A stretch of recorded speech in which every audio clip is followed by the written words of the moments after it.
आपके ऊपर कितनी रजा है परमात्मा की। हमारे जैसे दास की ड्यूटी लगाई आपकी सेवा करने की, और यहाँ भाई बहन बच्चे जो आते हैं पहले के लगे हुए हमारे साथ, वो सहयोग दे रहे हैं।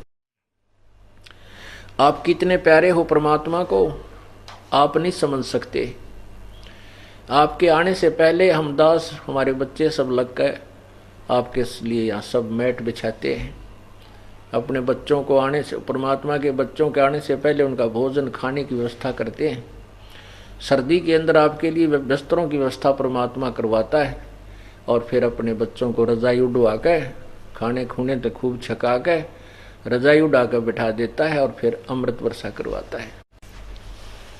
पहले हम बालक से थे जब सांग देखने जाया करते, गामा में सांग होया करता, तो क्या अच्छी यही सर्दी का मौसम, और एक पतला सा खेस कंबल होता है, जैसे कंबल टाइप सा, उसने खेस बोला है, वो खेस ओढ़ लिया करते। और सभी तक ऐसा ही व्यवस्था थी, एक आधा वैसे को रजाई ले जाता, नहीं तो इससे बूंदे पाड़े में, और कति नो रेत का वहाँ जहाँ गधे बैठा करते वहाँ बैठते जाकर न, और वो खेस में कभी जाडा लगे जाता, कभी जाड़ी बाजे जाती, बैठे रहते सारी रात, उसके मुंह का नहीं देखे जाते, इसी बूंदी तक बूंदी वो बातें कहते बुरी से बुरी, और सारी रात वहाँ बैठे रहते, और फिर दिन में काम करते, धंधा ना करते घर के गड़े। तो हम उसको लगातार कई रात्रि देखा करते थे, और कभी भी नो नहीं अपन माती चिक तड़क ना चले, कल फिर चलेंगे, और वहाँ कुछ लेना देना था। और यहाँ तो आपको ऐसे परमात्मा कितने प्यार से रखते हैं, और यहाँ भी जो नहीं आ सकते वो कति कर्महीन है, और जो यहाँ पहुँच रहे हैं वो पुण्य आत्माएं हैं, क्योंकि यहाँ वो पहुँचते हैं जिनके हृदय में तड़फ है और सच्ची पुकार है परमात्मा के दरबार में। हे भगवान, आपके बच्चे को कुछ दिन जमानत करवा लो, 2-3 दिन की, जिसी कृपा हो आपकी, क्योंकि हम काल की जेल में हैं, और काल की जेल में हमारे को ये सजा मिली है धंधे करने की, ये हमारी ड्यूटी लगी है। अब वो नागा नहीं हो सकती, वो करनी पड़ेगी, हमारे बस की बात नहीं, चाहे वो किसी तरह से काल ने हमारे को बांधा है, पर बांध रखा है। तो उस काम से, वैसे ये काम करते करते हमारी मृत्यु हो जा। एक व्यक्ति नाइट सर्विस में गया, दिन में गया, नाइट सर्विस से वापस आ रहा घर पर, घना जरूरी काम, रास्ते में एक्सीडेंट हो गया, मृत्यु को प्राप्त हो गया। जब तो उसको इतना भी टाइम नहीं था कि रात काट लो सवेरा आ जाऊं, नहीं तो काम बिगड़ जाएगा, रात ना नहीं पहुंचाता है, और घर तक पहुंचा नहीं, उससे का काम बिगड़ गया। अब कहने का भावदास का ये नहीं है कि नाइट सर्विस में ना चलो, आओ जाओ मत, नहीं। इन सब बातों को याद दिला के प्रार्थना यही की जाती है कि भगवान मत बुलाए, चलते फिरते आता जाता भगवान बजता रहे, बस में बैठ कर सफर कर रहा, काम से जा रहा, भगवान का वो सच्चा नाम ले करके गुरु से जाप करता जा, जाप करता, और उससे फिर आपकी एक्सीडेंट बचेंगे, आपकी मृत्यु नहीं होगी, परमात्मा आपकी सौ रक्षा करेगा।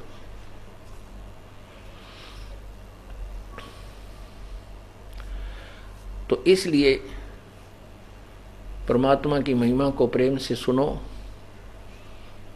कई तो मैं देखता हूं क्यों अच्छा बढ़िया भोजन परमात्मा के दरबार का, और यहाँ आने के बाद कोई चिंता रहती नहीं, केवल मालिक याद रहे ऐसे।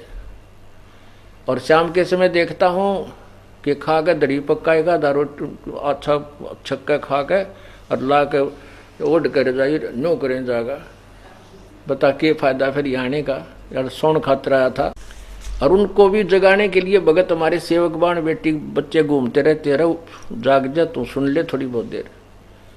बताओ, यह ड्यूटी भी हमने करनी पड़ा से निर्वाह के लिए। खुद जो है ना इतना सचेत होना चाहिए कि एक शब्द भी काना ते टलना जा मालिक की वाणी का। तो इसलिए आपको, आप ध्यानपूर्वक इसको सुनो, बहुत मेहर है परमात्मा की आप पे।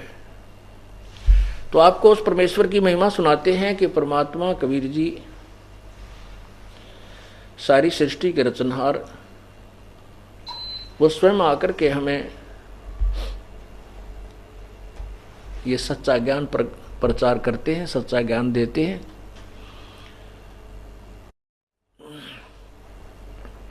कबीर परमेश्वर जी के बारे में हम बहुत सी दंत कथाएं, झूठी कथाएं सुना करते थे कि कबीर परमेश्वर तक कहाँ क्या करते कबीर भगत, फिर कवि कहा करते कबीर। कहते हैं कबीर जी का जो है उत्पत्ति कैसे हुई, क्या बताया करते थे, क्या लिखा करते थे वो नालायक, कि एक विधवा ब्राह्मणी थी और उसको गर्भ रह गया। वो शर्म के मारे उसको कहीं डाल आई। एक नीरू नीमा नाम के दुल्हा दंपत्ति ने वह मिल गए, उनका पालन पोषण कर दिया। अरे कम से कम इसे ज्योतिषी हो तुम हो कि ऐसे हुआ है, तो कम से कम उस ब्राह्मणी का नाम, उसके पति का नाम, मृत का, उसके माँ बाप का कोई ठिकाना स्थान दौर लिख देते। ये बकवाद गणंत मतलब है, क्योंकि ये अनजान थ्योरी सिद्धांत उन्होंने मान रखा है कि बिना माता पिता के कोई जन्म नहीं हो सकता। अरे भगवान पता नहीं क्या कर दे। अब जैसे वैज्ञानिक क्या बताते हैं, एक कह रहा था जी कि वैज्ञानिक तो अब ये कहते हैं बाइबल भी झूठा है। बाइबल में लिखा है कि भगवान ने 6 दिन में सृष्टि रच दी, 7वें दिन तख्त पर जा बैठा।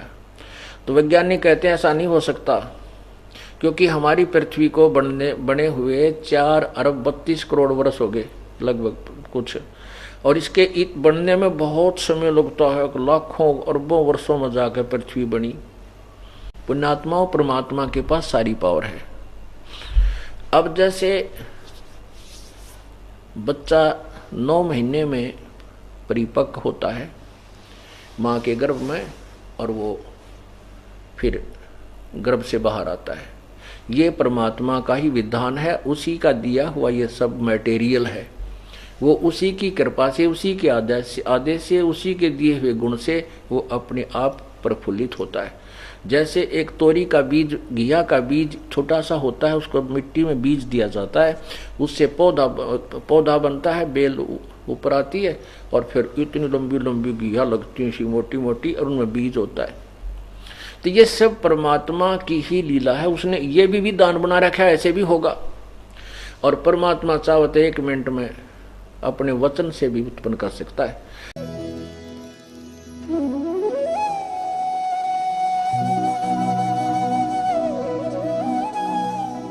अगर आप ये वीडियो YouTube पर देख रहे हैं तो हमारे चैनल को सब्सक्राइब करें और बेल आइकन को दबाना ना भूलें। अगर आप Facebook पर ये वीडियो देख रहे हैं तो हमारे पेज को लाइक करें।